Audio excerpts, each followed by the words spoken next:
Okay, so welcome to our first Silver Spring Design Advisory Panel meeting. It's July 19th, 2023. We've a full house and folks online. Hopefully everyone online can hear us. And if you have any tech issues, then just put it in the chat and we'll figure it out. I think because it's the first meeting and this is the first time we're gathering, I'd like the members of the DAP to just introduce themselves super briefly. So the applicant team knows who they are, and then the applicant team can go ahead and introduce themselves, and then we'll get started. Raj Kasvikar. I work for Enterprise Community Development. I'm a senior development manager, mainly focusing on mixed income affordable housing development. David Cronrath. I'm a Emeriti professor and Emeriti dean at the University of Maryland School of Architecture, Planning and Preservation. I'm Alice Enns. I'm an architect and urban designer with Urban Design Associates, but I've only been there about a year. I spent about a decade working for Torty Gallis and Partners here in this area, and I'm also a Silver Spring resident. So, I'm Bill Bonstra. I'm a 38-year practicing architect in Washington, D.C. This is Charles Roy. I'm remote. Sorry, I can't be there to join you guys. You guys see me around now for a while in the Bethesda DAP. I'm a registered landscape architect. Thank you. Great. And now I ask the applicant team to just quickly let us know who's here. Sure. Stacy Silver, land use attorney with Lord Turley and Brewer. I'm Ronnie Ali. I'm with Monster Harrison Architects. Sanayri Garcia with Monster Harrison Architects. And then Jeff Edelstein with Roadside Development. And then my partner, Brian Corcoran's on remotely as well. Then we have two other folks that are here. We have one of our summer colleagues, Tiffany, if you want to turn on your camera, and then Pat too, to say hello. Hi, everyone. My name is Tiffany Bevel. I'm a summer associate at Lord Turley. Hi, everybody. Pat LeVay with MHG. I'm Brian. I'm going to spare you guys from the pictures, but I've met most of you. Nice to meet the others of you. This is Trini Rodriguez. I'm almost there. My apologies. I'll be there soon.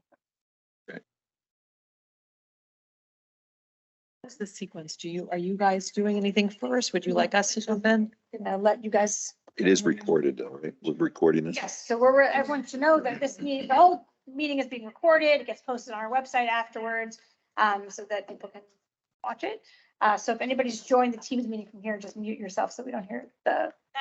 And no, the first thing we're going to do is hear from the applicant team. We have an hour. So we hear your presentation first, and the DAP members we'll ask questions and we'll have a discussion. Well, thank you all for having us today. We're very excited to be the first project to come before the Silver Spring DAP. We get like a special award. I know. Give everyone a certificate. Yeah.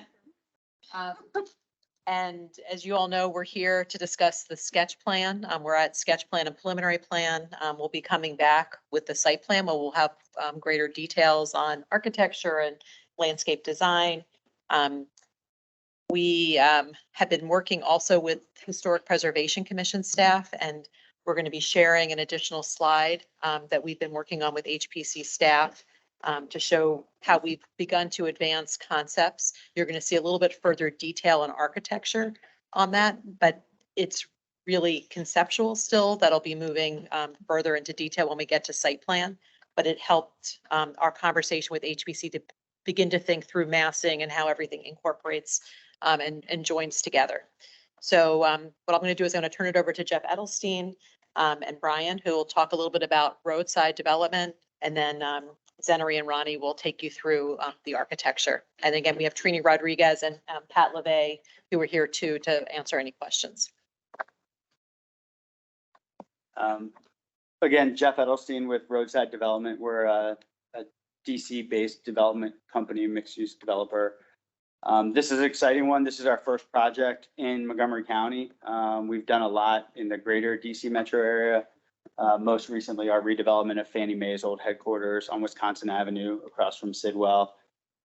We've met with everyone here a handful of times as this project's kind of come along and taken shape from, we originally owned one office building across the street that we acquired years ago with always the hopes of redevelopment, and then kind of organically came along with acquiring, the former Capital One Bank. And then we thought we were just gonna design and build something there. And then through that process, got to know Gene Wilkes, the owner of Tasty Diner, and he was looking for a way to retire and approached us to buy that property. So we've kind of organically grown this section of downtown Silver Spring. But a little bit about us: we're a privately held small development firm. I was fortunate to be born and raised in Silver Spring, went to Montgomery County Public Schools. So this one's a really exciting kind of do something back home project for us. We're not a merchant builder. We really build what we try to see as long-term legacy, multi-generational real estate assets. So I think you'll see from, the way we look at projects, the materiality we use, our thoughtfulness in the community, and every kind of step of the way is not what I would say we've seen in Silver Spring as much of, and hopefully we get more of that through the new process and with your guys' input on design. But we're excited to get going in Silver Spring and really bring our quality to the project. I've offered it before, but if anyone ever wants kind of a taste and flavor of some of our projects, I'll give anyone a tour of City Ridge. Our City Market project, even though the historic component of this one's tiny in size, it's not our first. City Ridge has the historic adaptive reuse of Fannie Mae's headquarters. Our project in Shaw, City Market O, has an old 1881 market building that we preserved and rebuilt and brought back giant food into and built residential around it. We still own that project. 10 years later, we just finished our last phase across the street, which is the upper left-hand corner, which is a smaller 78-unit kind of boutique building that plays into the whole community. But really excited and looking forward to working in Silver Spring. I appreciate all your guys' time today, and once again, happy to be the guinea pig in first meeting. So I think just a little context for those who might not be as familiar where the site is. We're at the intersection of Georgia and Cameron. We really see it as a gateway site into downtown Silver Spring. We're really kind of 2 blocks into where density really starts. And then a part of Silver Spring that, we feel is finally coming to life, the new aquatics facility is spectacular, but it was always kind of the forgotten node of downtown Silver Spring, with a lot of the energy being in more of the center, and then the new multifamily being further south. So we see this as a great opportunity that's well located, has easy access to Metro, and an opportunity with enough tissue to really create something special as you come into downtown.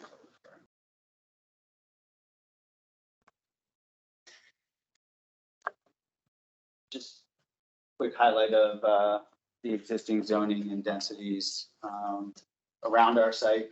Then, as I mentioned, the small office building at 8700 across the street next to the county garage is also our property.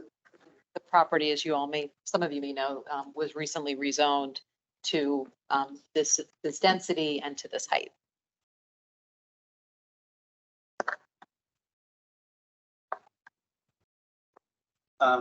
So just some existing perspectives of the site, and the fabric that we have today, which isn't overly appealing. So I think we have a real opportunity to create something new and exciting on this block. Way more pedestrian friendly, way more urban in feel. And it's an odd shaped site. It's narrow. So I think, we've definitely tasked the design team, and I think they've come up with something pretty spectacular that fits, that works, that's, functional, that's livable, but also plays into kind of the visioning for downtown Silver Spring.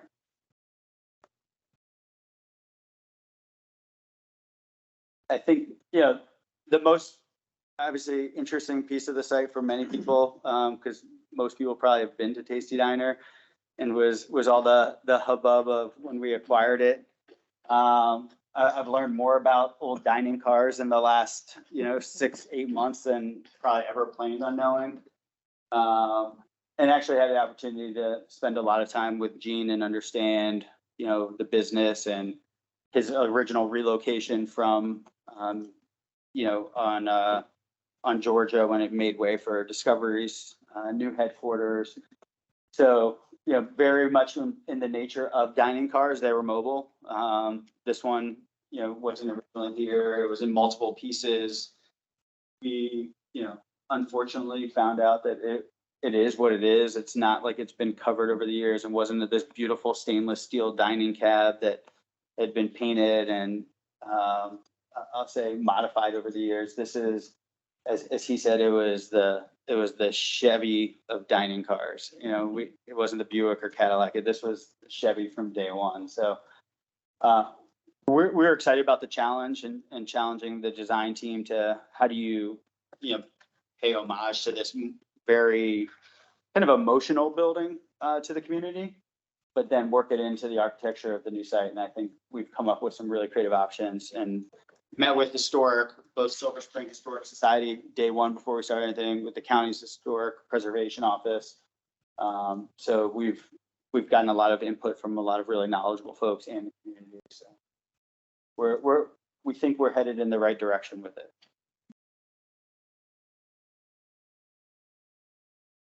Okay, so hello, everyone.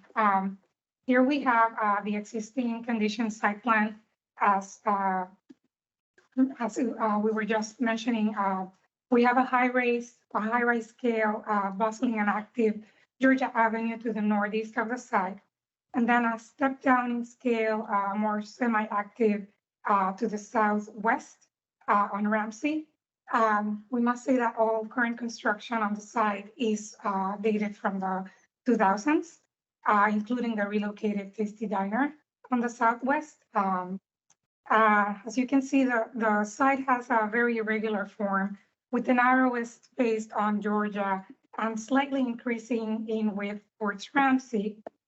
So this irregular form and the immediate adjacent Verizon building made it particularly challenging for the development of a feasible solution for a residential tower.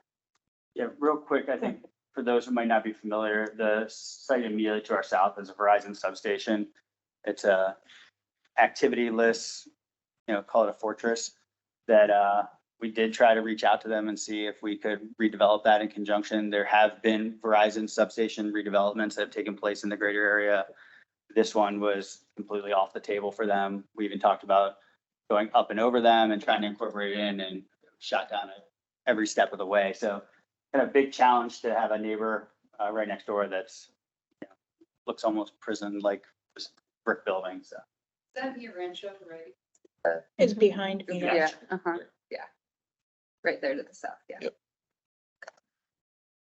So given the constraints, we were still able to achieve a building massing and design concept that responded to this unusual form and the contextual urban forces, while also maintaining efficiency. So a tower that responds to the active and bustling Georgia and to Cameron Street, and then halfway Cameron, there is a shift, setback, and a step down in response to the lower scale that offers Ramsey Avenue. Also with the concept of creating some street activation in connection to the green loop, we are proposing a pedestrian experience ground level of a 20-foot high, fully transparent, active program edge. And then we further propose visual interest above the base or above this pedestrian level with this tower shift that interlocks, creating a dynamic architectural articulation as well.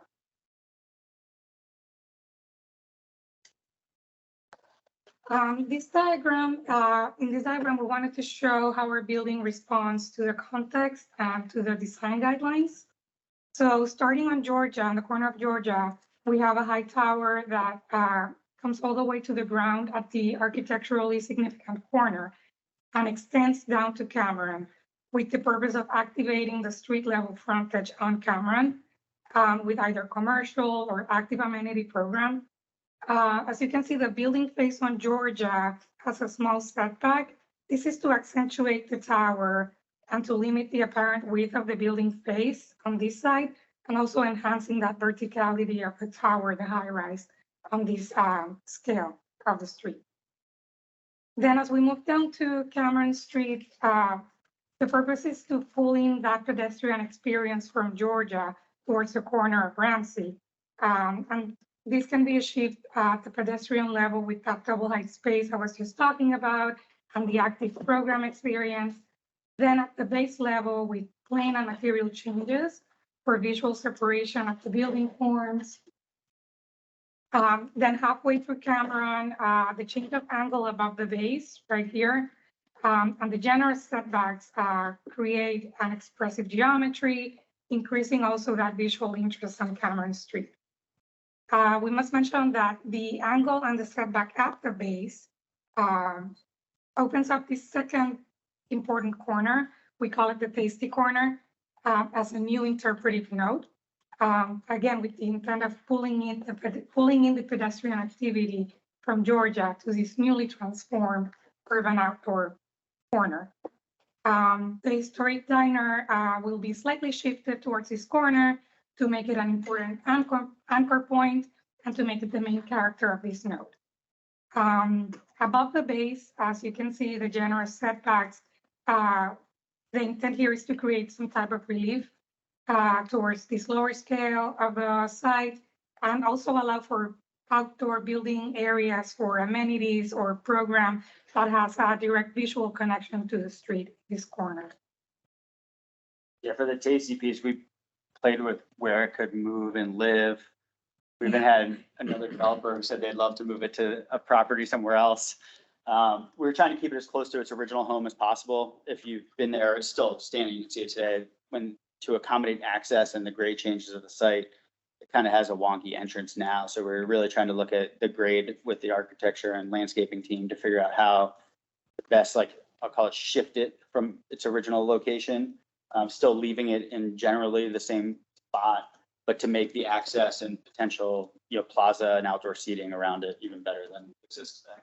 Just to be clear, the original location was over on Georgia, right? Yeah. This isn't the original location. No. Yeah, And for the benefit of the DAP it's members. from a factory in New Jersey, the original. For the benefit of the DAP members, could the applicant also just summarize the direction you've received from our historic preservation staff at a high level as to what the approach should be? Sure, and if you wouldn't mind, we actually have a slide that kind of goes through it a little further. Yeah, at the end, we're gonna go over that. One thing I was just going to mention here, as long as we're here, and Tara had mentioned it in her memo as well, is that the design, that the sector plan recommends that public open space on properties like this be off-site, be paid into a fund. Yeah. We are having some open space on the property because we think it's important with regards to kind of setting off Tasty. So you'll kind of see that as we're going through, but it's not the typical public open space as you would see, but we are reserving some space. Okay, so these diagrams are really to illustrate how the recommended guidelines show some infeasibility due to the site's particular constraints and how we have proposed to implement them with some flexibility. So starting on diagram 2, we show how the recommended setbacks would result in an inefficient residential bar depth, which would make almost 60% of the site infeasible for a residential development. The site, as you know, is very narrow, but it has an architecturally significant corner that it's really small in Georgia. So we want to extend it to Cameron Street. This will help to bring in street activation and visual interest to Cameron, while also creating a feasible residential tower. Then on diagram 3, here's our proposed massing. Here you can see how we're proposing the tower coming to the ground at the significant corner, creating a differentiation in planes, an articulation between pedestrian level, base, and building. The building setback at the podium level is more than twice the recommended depth, over 22 feet. This is for relief. And then the building steps down in response to the change of scale from Georgia to Ramsey. Also, the massing articulation above the podium enhances that visual interest with expressive geometry. And at the base, where the base breaks and setbacks at an angle, we create that open corner to serve as the backdrop for Tasty. I think just one thing from our own philosophies, and our whole firm came from a retail background. So it's always been a street level first. And what we learned a long time ago is a lot of production-based multifamily developers focus on upstairs, and whatever's left of the street is an afterthought for them because they don't understand that experience. Where for us, we kind of flip it and say, unless you live in the building, as beautiful it is and the nicest, you might have the best finishes in the world, the bulk of the world, the community doesn't experience anything in the building. It's all the street level. So we really emphasize first and foremost what that ground level experience feels like. We're saying, the beauty of having some of the heights of Silver Spring versus surrounding jurisdictions is we have the ability to play with the height and massing. So, whether it's retail or activation, making that pedestrian experience tall and grand and bright was kind of priority one in the design. So these are diagrams and inspiration images to depict some of our design strategies. On the first row, carving the mass at the important corners of Georgia and Ramsey to accentuate and to relieve, and then also articulating the mass throughout Cameron for that visual interest. Then on the second row, we have stepping the tower massing, keeping the prominent tower on Georgia, and then stepping down towards a lower scale on Ramsey.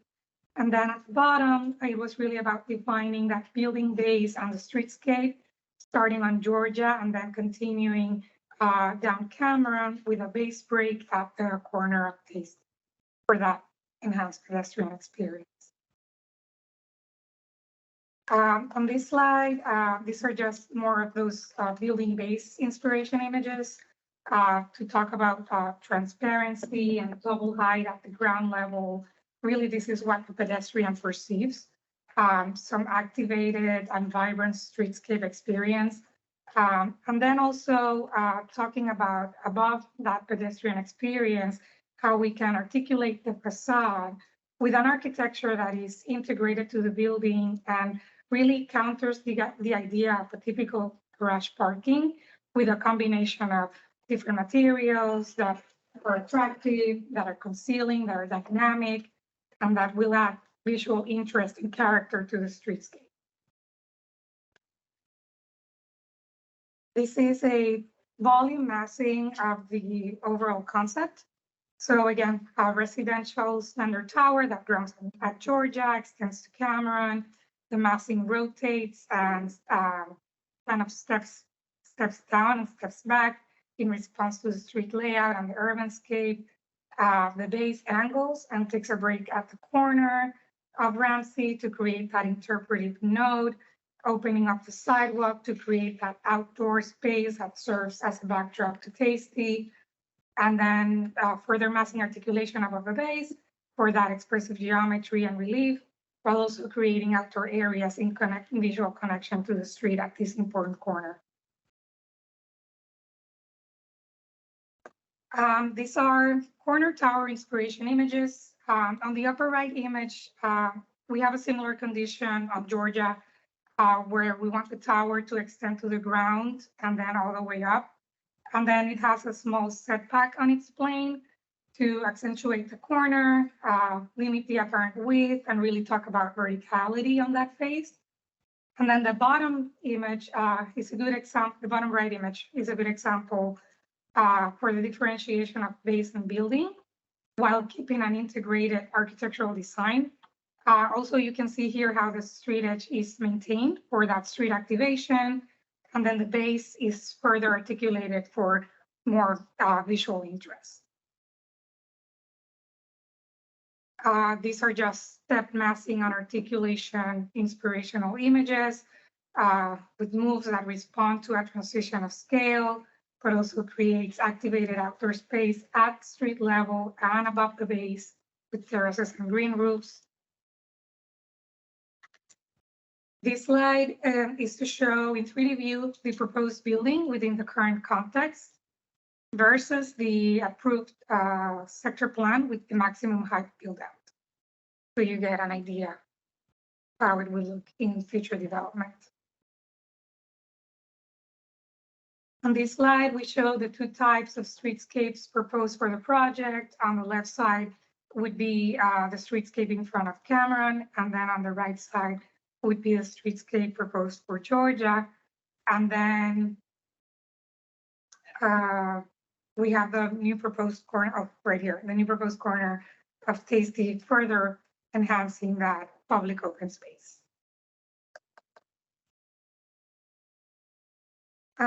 With this slide, we want to clearly depict the extent of the street activation starting on Georgia and then turning to Cameron all the way down to that new interpretive node. Again, with double height, full transparency, and an interior active program to keep a connection to the street. And then we also wanted to highlight the access points. We have kept all access points on Cameron Street and then service access points on Ramsey. This is also to have an uninterrupted pedestrian experience from Georgia all through Cameron. This is a typical garage layout on a building section. Here we want to show the ground floor double height relationship to the street. It also shows the immediate adjacent Verizon building and the existing parking structure across the street. And then dashed in are the maximum allowable building heights from the sector plan. So taking all of this into consideration, you can see how our building is setting back and angling and articulating to retain as much natural light as possible, but also to create the best possible views for the residents. And do you want to maybe just talk a little bit about the 20-foot height on the First floor. first floor? Yeah, and I think, you know, we've looked at the Tasty piece, and I know we've had a lot of questions and comments from the community, and, you know, people really would love for that to come back as a restaurant. So we're, you know, can't promise anything. The restaurant industry is a really tough one, and to convince someone to go where they don't want to be is even harder, but we are designing it with the infrastructure for a full service restaurant or cafe to be able to come back, program that building, and then with an expansion, the dining cab's only 800 square feet. So obviously that's not enough tissue for someone. So looking at that flexibility and options and layout to be able to create something there, and same with along Georgia and Cameron, but the volume of space to really give flexibility and sightline and clarity and really enhance, you know, one of the things in meeting with the townhouse owners that they were most excited about was a better pedestrian experience and kind of a beautification of this block. So this plan and thinking was extremely well received by them. By who's them? Who you The just, townhouse. okay. But the townhouse owners were built absolutely contrary to the zoning that was there in the day that they built it. So why do you even care? Good neighbor. They don't fit in. They don't fit in an urban fabric. There's office buildings across the street from them. There's high rise behind them. Why that ever happened? Yeah. You know, I mean, if we went in every city and someone came in and built 2-story buildings, even though they're allowed 200 feet, and then they had a say at what was happening across the street, we would never have cities. Just related to this point about the ground floor, could the applicant just share whatever early level thoughts you have about what type of retail, what type of ground floor amenities you're thinking about? Is it one retailer, small bays, is it lobbies, gyms, and like, what are you thinking about? Because I think the DAP would benefit from that. I mean, just, I'm sorry to interrupt, can we So we're at 11 o'clock, and so we want to make sure we have enough time for discussion. Maybe finish the presentation. and Yeah, then we're, the panel we're can- almost done. Just quickly, this is, come back to it. yes. No worries. So quickly on the roof plan, this is really to show the different massing moves. We just talked about the articulations and open areas in response to the context.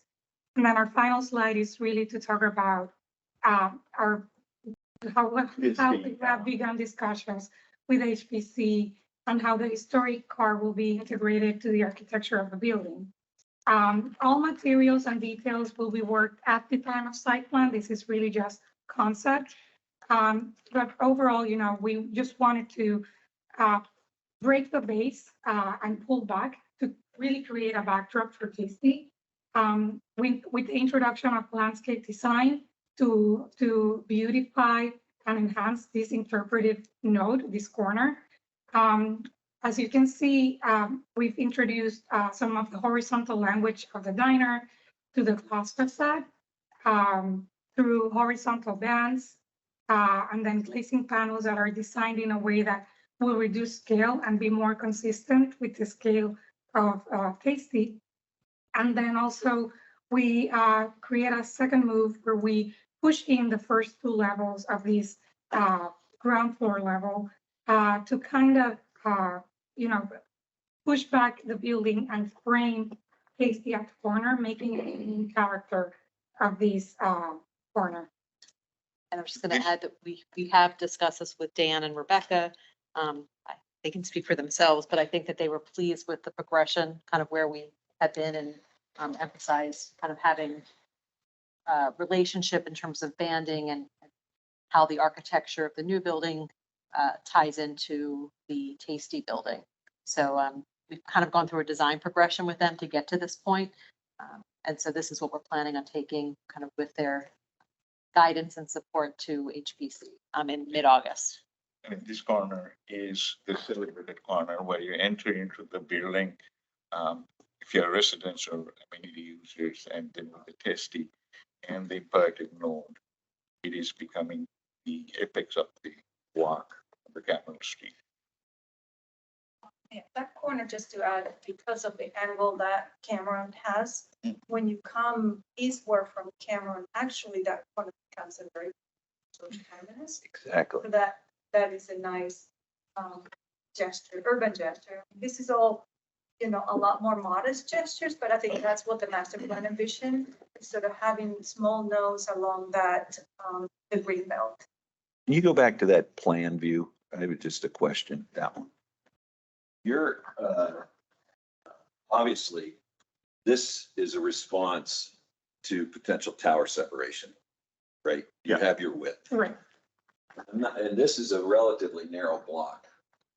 So I wouldn't suggest that you would suggest that ultimately someday you're gonna have tower separation here.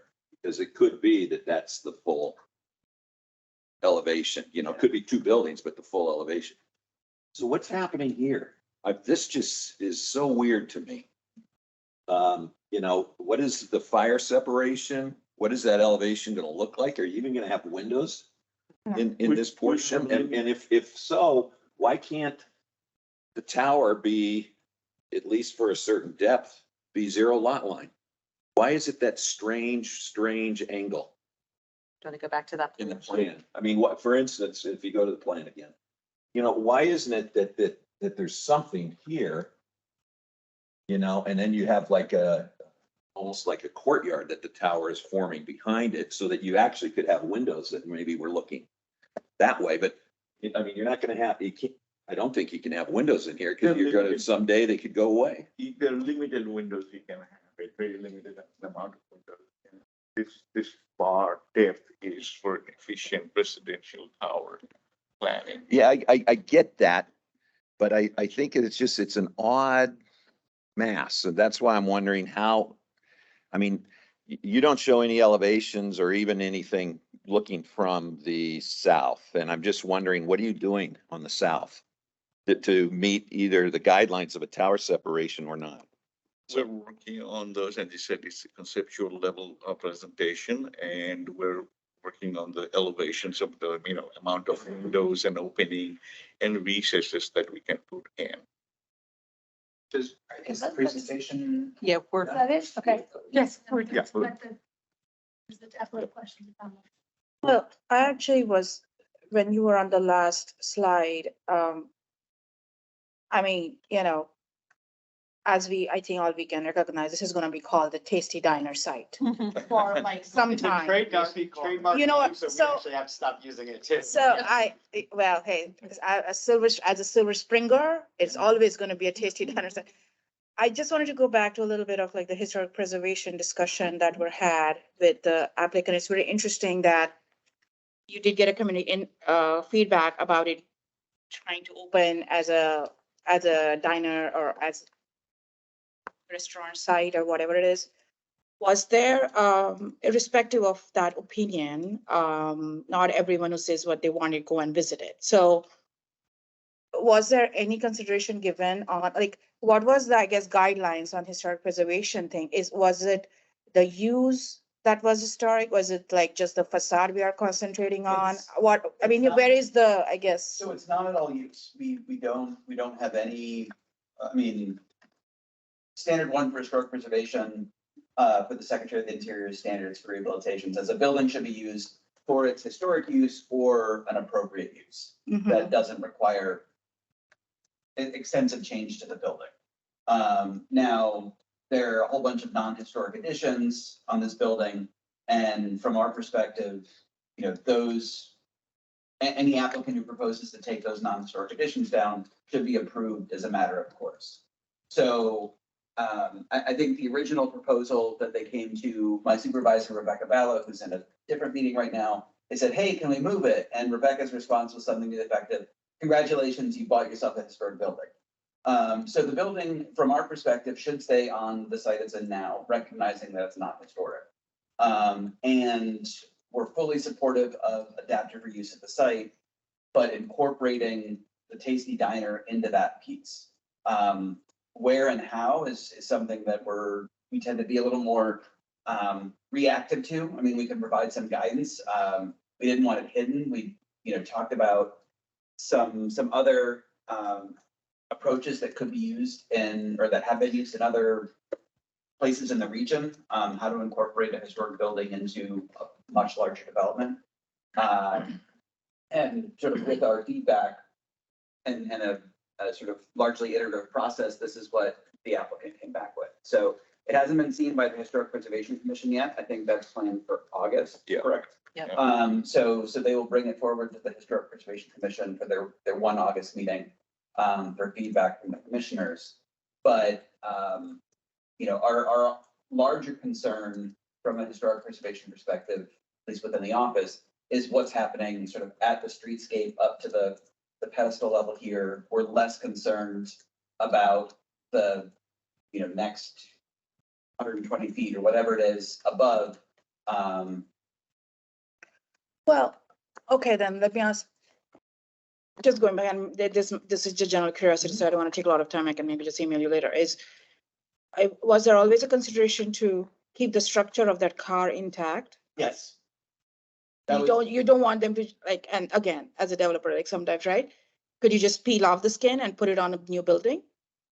Well, I mean, the diner itself is on the master plan for historic preservation, and I have to apologize because I haven't read the nomination form recently, but I think it's, the whole site is designated, but the significant piece historically is what you see in the lower right corner of the drawing.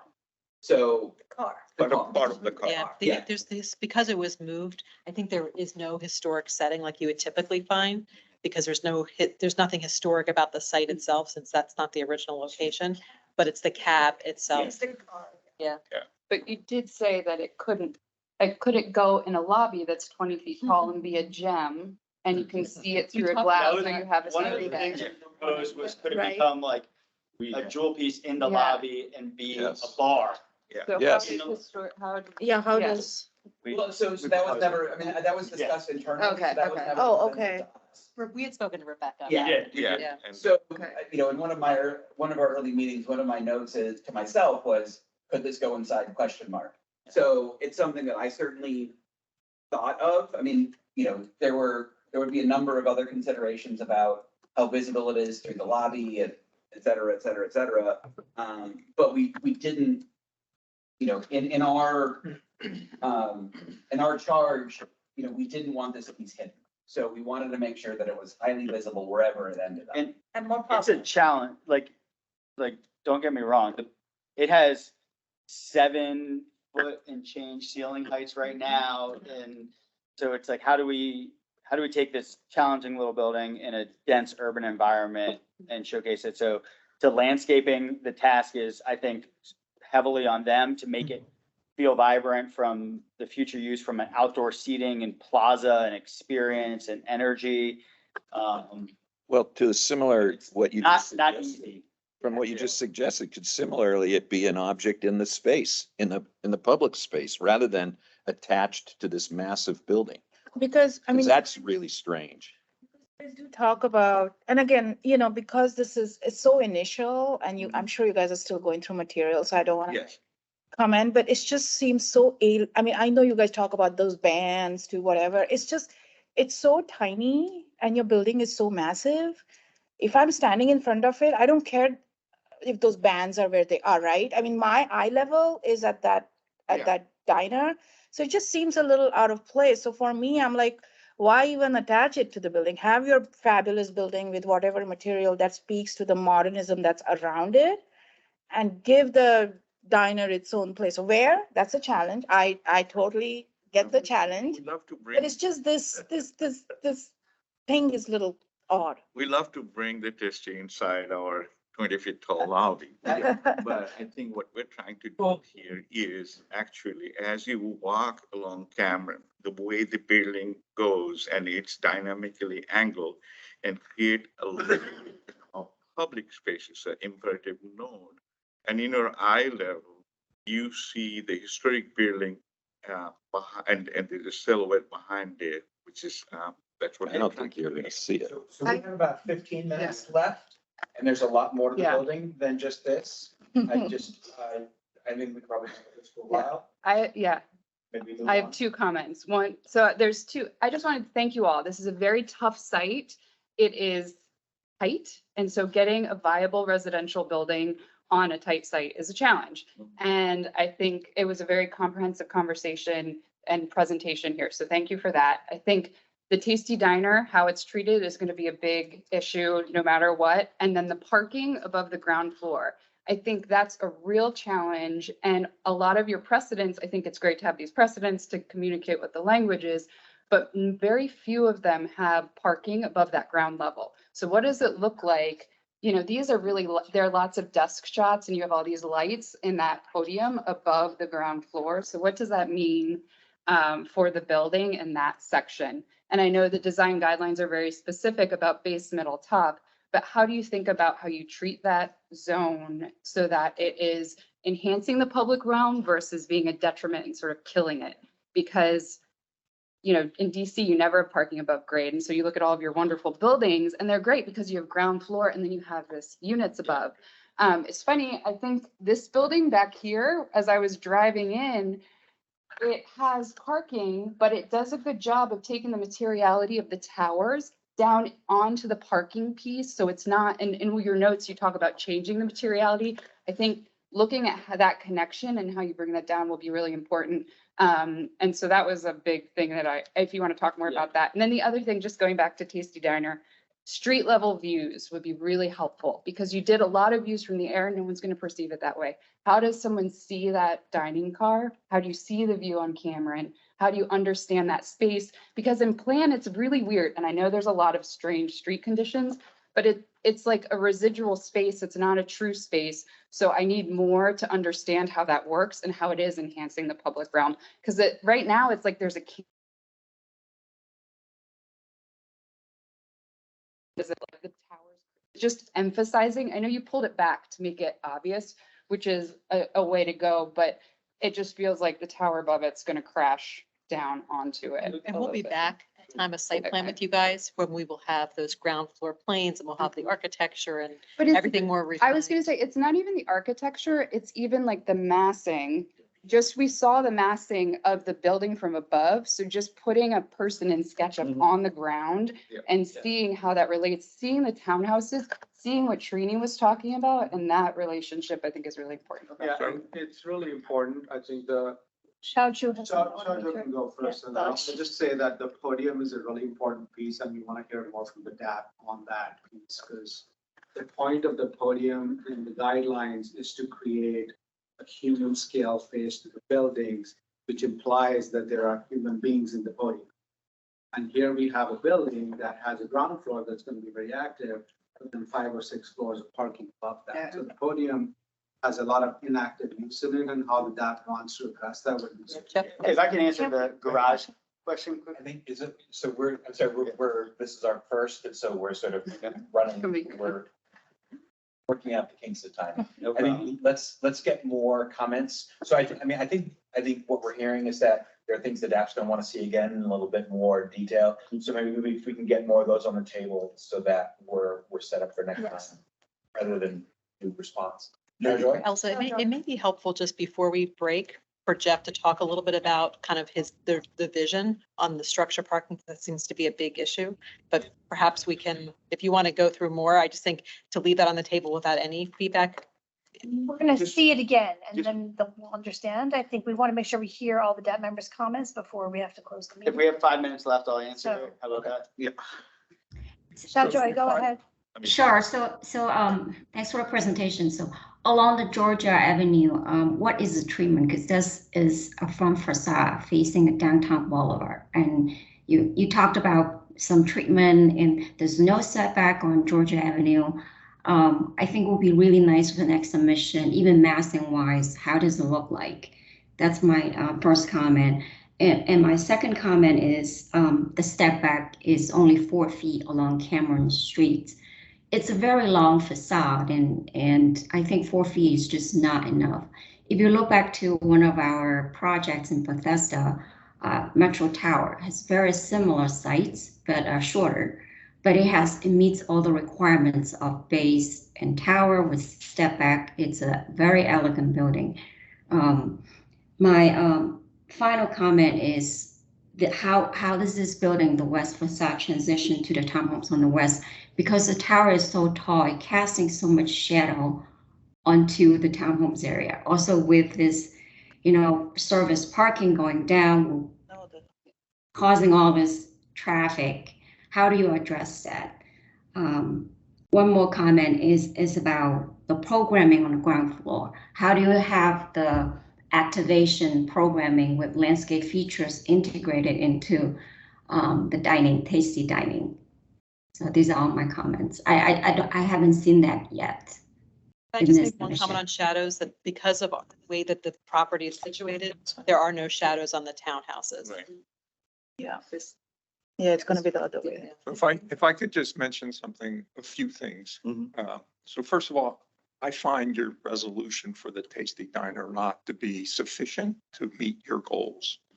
So I would suggest to you that the public outdoor space that you are trying to do in order to feature it is too timid, and therefore it doesn't properly respond to the relationship between outdoor space, the diner, and the project that you're developing. I'd humbly suggest that you look at some precedents, and the two that came to mind for me was the Cray Park in Philadelphia at 18th and Arch, and the second one is the Sister Cities Cafe, which is at Logan Circle, a small park associated with Logan Circle. Those actually have relatively modest buildings like the diner set in a public outdoor area that seems to be of the scale and feature that's necessary. What you have right now, in my estimation, is something that's caught in between and not adequate. And so it's actually a little demeaning or hides the cafe or the diner by the massiveness of your building. Number two, the scale of the project on Ramsey is way out of line. And I would suggest to you that the base needs to come down significantly compared to the base that you're putting up on Georgia where it turns the corner on the camera. I think that's fine, but the one on Ramsey is too high. That also undermines the feeling of the diner and how it relates to the outdoor space. The last thing I'd like to say is I appreciate the idea of trying to accentuate the corner at Cameron and Georgia. But I think the way in which you've done it in kind of a wholesale way actually puts a strange emphasis on the corner of the Verizon building, which I find extremely awkward. And I would suggest to you that the corner at Cameron and Georgia be much more accentuated. And there were two ways in which come to mind. One is that by having a reverse base, that is to say the base pulls back and then it cantilevers out. I think that could mitigate a little bit the emphasis that you're putting on the Verizon building. The second way in which that might be done is also a precedent that I might suggest, which is the PSFS building at Philadelphia at 12th and Market, which has a very dynamic and powerful corner resolution, and then the tower emerges from that. And that could also be very helpful as a way of making a base and also accentuating the corner. I also want to emphasize the comment that Paul made. I think the way in which the tower adjusts or adjudicates the space between itself and the neighbor, knowing that the neighbor is going to be developed one day, is awkward. And that really should be looked at. And The neighbor frankly, is going to be there until phones don't exist. So every phone line within 3 miles comes into that site. So or until the value of the land becomes so much that they no longer want it. that's unfortunately, I've worked with Verizon on redevelopment. I wish they thought that way. Okay, well, nonetheless, it's an awkward kind of relationship. And so I would rethink that. And it might actually give you a little bit more space. The last thing I want to say goes all the way back to Ramsey, which is having the service next to the entry to the parking garage consumes almost that whole facade. And I think you need to think about how you try and mitigate that impact on your neighbors. And I'll just respond to a comment that I heard earlier about the heterogeneity of urbanism is an exciting thing. I come from Philadelphia, where we have cheek to jowl townhouses and large scale high rise buildings. And that actually adds vitality in my estimation. And so the fact that the townhouses are across the street, I think is an asset to Silver Spring, something that we should celebrate. And I would encourage you to take that into account in the way in which you design that street facade. And I think if you really believe this thing about public space and making the diner a feature in the public space, then that might also tell you a little bit about how you develop that Ramsey street facade. You know, I think one of the things you guys did that I think is extremely nice, but I think it's for the wrong reason, what you're suggesting, is that canting back. If you're standing at the courthouse and you're looking up Cameron, I think it's Cameron, the way you've shifted that corner creates just I think would be a wonderful view from the courthouse. So when you're coming up the street that way, you all of a sudden have this face that is almost like facing you directly. I think that's a wonderful move. And I think with or without the diner, I think that's a wonderful move. And to create that space right there, I think is actually going to be a very nice space. I think that right now the diner almost just clumsily, impedes the character of the ground plane. I think the massing is actually very nice right there. And so, I would almost think of it in those terms. So, that's a great move. And so let's make that great. Now let's also figure out how the diner works some way in all of this. I'd also like to just reinforce that by saying, I thought that overall strategy is very nice between compromising in an eloquent way, a tower versus a slab. Mm-hmm.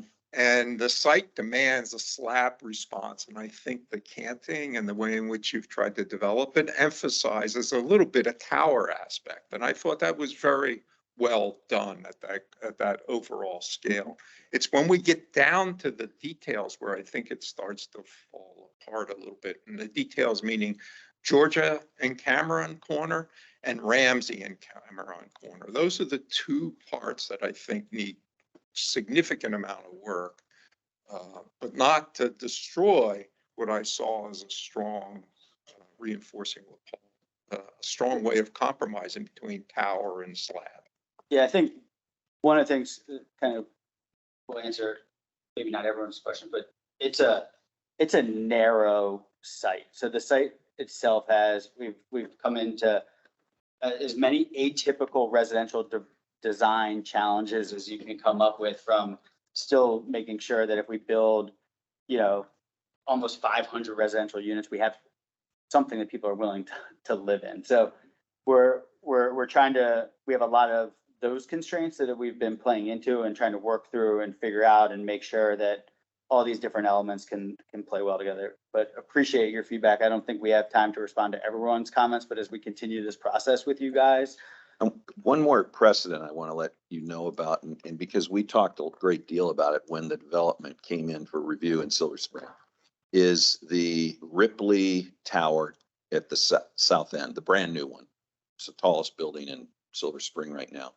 When they came in initially, they had a parking podium that was very different from the tower that was above it. And we suggested back then pretty much the same that we've suggested here, is you need to bring the materials and some of the quality of the tower down through that. They did a fairly nice job with the parking podium there of bringing the materials down. And I think that might be an example just to look at. And we are, like, I think we'll get into that more, but when Senator was talking about the corner of Georgia and Cameron and that element coming all the way down, it does have that feel. So we understand the challenge of not making it look like some of the older buildings in Silver Spring where you may have had ground floor and then you see this open, just transparent cheap garage and then building on top. Can you get any units on Georgia Avenue? Just in terms, I guess, is your parking set? Could you use that little purple underneath ground floor to park some additional spaces? Is there any flexibility in that podium to try to get some activity within that, just even for a tranche of it? I'll just put that question out there. Just something from a functional standpoint, to end up with like a separate lobby with a single loaded corridor there. And it's, if we got $8. But they are really inefficient parking plates that you have. And so I wasn't sure. I agree. Like it's a challenge because of the shape of the site. If I had a square, I would be doing things differently here. We also have some serious rock conditions under the site and some other challenges, but. Okay, so we have. It will be really important to sort of talk about the parking assumptions when you guys come back. Yeah. So that the staff feels comfortable, you're providing the right amount of parking. And this is why the ground floor lobby amenities, retail strategy, and how it relates to the 5 or 6 stories of parking above it is really critical for us to understand. Yeah, I think some street level perspectives, and as we were saying, from a car driving, southbound on Georgia to a pedestrian walking there, rarely do you, like, with that 20-foot volume, we can help show some of those images and what that looks like at the pedestrian level and feels like. Volume's important, but so is activation. So when you come back, do tell us, okay, are we thinking about one door here and another door here? Or these are gonna be 6 to 8 retail? I think just understanding that is really critical for us to. Yeah, just the circulation patterns, if you guys don't mind, how the cars are getting in, because I actually work 2 blocks behind from there, next to the courtyard, next to the court. So I actually walk on that every day. Like I cut through the townhouses to go to Mi Rancho. So it would be great to just get the circulation, because most of the people who are around it are the residents of the townhouse, but people like me who work, who are now going back to offices. So just. Just to answer your question, as we're developing, the parking garage itself is not going to be a parking garage looking finish. Elements of the building, articulation of the building is getting integrated, and that's what we're going to present next. And with contemporary material and expression, you will, at the parking garage itself, even though a podium, it will not see very separate from the architecture itself that we're trying to create here. We'll integrate that. So in addition to perspectives, what would be very helpful to me is also street sections, Yeah. including the other side of the street and multiple ones. So if you have different conditions along Georgia, I'd like to see those sections. If you have different conditions along Cameron, those, and what the conditions are along Ramsey. Because perspectives are great, but sections also tell another kind of story. And if those sections could also have human beings in them Yes, and we'll do that. trees, that would be really helpful. In the meantime, to respond to your comment, if you can convince Verizon to take this property line and pull it in 10 or 15 feet, we would love that too. No, but that's an architectural challenge. Yeah, That's- yeah. And so you don't feature that corner is a tricky thing. And right now, I think you Hide it, yeah. Hey, guys, this is Brian. I want to just chime in on one thing that, you know, I want to highlight and thank you first and foremost for these constructive comments. I think, you know, when we talk about the Verizon building, siting on Georgia Avenue, and to some extent, I heard somebody mention, maybe it was Paul mentioned the zero lot line construction potential against Verizon. Montgomery County has some unique requirements that I will say comparatively to other adjacent jurisdictions governing dedications, particularly on Georgia. That's driving, you know, the face of our building, which I think accentuates the Verizon corner on the north side of their building. Also drives the architecture on the south side of the building proximate to Verizon. And I think in a lot of ways, you know, we don't have the ability to do by right at-risk windows in Montgomery County, as it was explained to me. So I think Bill and team, some of the things we can do is highlight the implications of those requirements and what it may do to our building form. And we can discuss that in our next meeting. The other thing I just wanted to point out also is just our access, vehicular access along Ramsey. We have multiple competing recommendations that folks want Cameron to be a pedestrian-oriented street. So which is why we were able to move the vehicle along Ramsey, but obviously Ramsey is a narrow area. So as Jeff has mentioned and everyone has mentioned, it's a constrained site. So we have challenges and Some balancing. pluses should be added to that is that the entrance is directly opposite from the entrance to the townhouses. So the impact to the townhouses is actually limited. It actually was shifted Yeah, down. so it's like the best of Where their the parking options. is. Yeah. Yeah. I think they are pretty townhouses are pretty backed up. I don't think you, well, it's my opinion. I don't think this side needs to worry about how they are pretty much set back and they have their streetscape very well designed and I don't. Yeah, and I don't see them like crowding there a lot, to tell you the truth. It's going to be mostly office goers and people who live here who are going to really use that. I think the key thing there is how do you treat the service entry, which is a very big entry, different scale than everything else, and also has a lot of potential offensive environmental conditions. The new building that's Right right now it's across. open air dumpster parking. Right. But So over. that's across- bad, but we don't want to continue a bad thing, right? And there's a great synergy there with Mi Rancho. Well, who knows what will be in the long run, but could be a little restaurant row. And I think the building across from the library does a really nice job with their loading and because they had a similar issue. They have right to a street that's going into a residential neighborhood. They have loading access and garage access, and they have entrances to units right next to that. And they do a really nice job with the architecture. So I think down the line, as you're thinking about the articulation of those openings, and there's a lot of architectural tricks that you can use. The doors. Yeah, exactly. Right. Because I think that really is where you want the access to be because of the constraints Yeah. all around the site. So I think that makes sense. The only thing I wanted to ask just while we were on the ground floor plane was why did you not put an entrance on Georgia Avenue? Or I think when. So I think there's the potential if there's a user that needs it. It's pretty narrow. So trying to create like a better facade or better retail facade. So I've done retail leasing for 20 years now, started as a retail broker. So probably know retail as good as anyone in this market.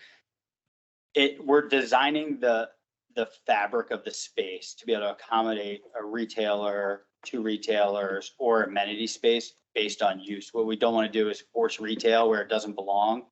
and then ruin the streetscape forever with bad retail. So I think we'll have some flexibility with those door locations. It's just a narrow piece there. So we were kind of looking at where from a functional layout and design and, you know, if it's 2 tenants and there's going to be a rear corridor along the south side. Just playing Yeah, with all no, those that things. makes sense. I would just say, think about what's to the north on Georgia Avenue. You have a series of entrances. Then you get to this block, there's no entrances because the Yeah. dead Verizon building. And so it would be nice to have some engagement, but I understand that. And then the you're entrances thinking about- continue to Georgian Yeah, Towers, after like you they get past continue the after that. So Verizon. it's very, yeah, it's a Yeah. very interesting. Yeah. Yeah, if a retailer, like, if someone wanted to, you have the ability to put a door here and then a vestibule in the middle and enter from either way. That flexibility is 100% there in our Okay. plan. I think we're trying to Sure. make sure it works for a user who hopefully is there for 15, 20 years. Okay, we are 5 minutes over time, so I want to just cover that, for everyone. That members have to sort of state that if they'd like to see this again during this, before this goes to sketch plan at the board, I think that's what everyone wants, but I want to hear everyone say. Yeah, I think Yes. we need more details on, I think, some of the items. I'm sure you guys are taking notes, but definitely like a little bit more how the interaction to the streetscape is and how it's, I guess, interacting with the existing massing. I understand what's it zoned at, but how it's interacting, getting like a, also street views, the vehicle access, only because it's a constrained site. So it's just, Pretty much anything that the DAP members asked to see Right. again, they would have to bring back. in Oh, addition okay, to their so then I don't list have to list it. So we can, I thought they took notes, but we also take notes Okay. and then distribute so that the list of things that was discussed here, in addition to a revised submission of like the minimum requirements that we asked Okay. for, will have to be.